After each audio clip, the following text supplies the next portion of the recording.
xisbiga mucaaradka ee wadani ayaa ka jawaabay hadal ka soo yeeray Michael Wells oo ahaa madaxdii hogaaminayay kormeerayaashii goobjooga ka ahaa doorashadii ka dhacday Somaliland. warkan faafahintiisa waxaa la diyaaraa wariyahayaga Warsame Siciid Cali oo Hargeysa ka soo diray. xogayaha xisbiga mucaaradka wadani Khadar Xuseen Cabdi oo maanta shir jaraa'id ku qabtay magaalada Hargeysa ayaa ka jawaabay hadal ka soo yeeray madaxii kormeerayaasha caalamiga ah ee doorashadii ka dhacday 13 November sanadkan soo dhaafnay 2017 waxaana hadaladiisii kamid ahaa aan doonaynaa markaa inaan bal kalimaad yar oo kooban aanu ka nidhaahno warbixinta qoraalka uu khamiistii soo saaray iyo maxaan ku dhahdaa saxaafadda uu la hadlay marka dhan laga eego doorashadu waxay dhacday 13 November goobjoogayaashuna waxay warbixintoodii soo saareen 5 bilood ka hor oo lagu soo bandhigay London waxa dhacday intaa kadib inuu soo baxay barnaamij la yiraahdo Baadigoob oo sida la wada socotaan dhaliilo u soo jeediyay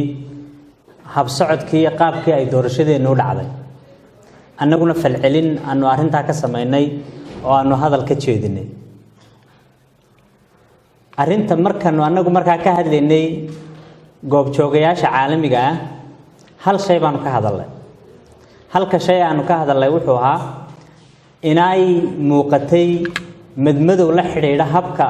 loo soo xulay goobjoogayaasha caalamiga ah iyo inay muuqatay isku dhaca danaha waxa la yiraahdo conflict of interest gaar ahaan Michael Wells oo hogaaminayay gudida amaba kormeerayaasha caalamiga ah ee wadankeena yimid waxa markaa la yaab noqotay in Michael Wells inta Somaliland ku soo noqdo toona arrin doorasho jirin arrintii doorashadu dhamaatay mar labaad soo saaro war saxaafadeed oo arrintaasi kaga hadlaayo war saxaafadeedkaas oo isugu jiray eedeymo uu xisbiga wadani u soo jeedinayo xidhiidh uu ka dhaxaysiinayo barnaamijkii Baadigoob iyo beel ka mid ah beelaha Somaliland degta oo dhawaan shir ku qabsatay gacan libaax buurta gacan libaax waxa ahayd inuu ka jawaabo haddii ay kuba kaliftay inuu hadlo eedaha iyo waxyaabaha uu barnaamijkaasi soo jeedinayay oo ka hadlaayo waxa ahayd inuu ka jawaabo isagu wuxuu ku eedeysnaa conflict of interest dhanka kale xogayaha hadalka waxa uu sheegay inuu Michael Wells xiriir la leeyahay xisbiga kulmiye waa sidoo hadalkiisa u dhigay 15 sanadood ee wadanka uu ku soo noqnoqonayay inuu xiriir sameeyay ceeb ma aha inaad xiriir sameeysaa inuu dad gaar ah ku xiran yahay oo xiriir dhala lahaa dadka badidooda inay kulmiye yihiin arinta ahayd inuu ka jawaabo oo iska bari yeelaa taasay ahayd waxa cadaatay markaa tuhunkii aanu qabnay maanta tuhun ma way statementkiisaasi wax kale ma sheegayo kaliya aan ahayn inuu cadeynayo Michael Wells inaanu dhex ka ahayn arrimihii doorashada Somaliland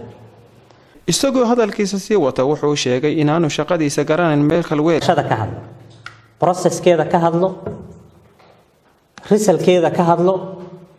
isagoo oo sidoo methodology-ga iyo wuxuu isticmaalay sheegay laakiin doorkiisa ma aha inuu xisbi qaran dhaleeceeyo doorkiisa ma aha inuu xisbi qaran waaniyo annagu waanowga ma baahnin Somaliland way ka adag tahay inay khilaafaadkeeda gudaha xallisato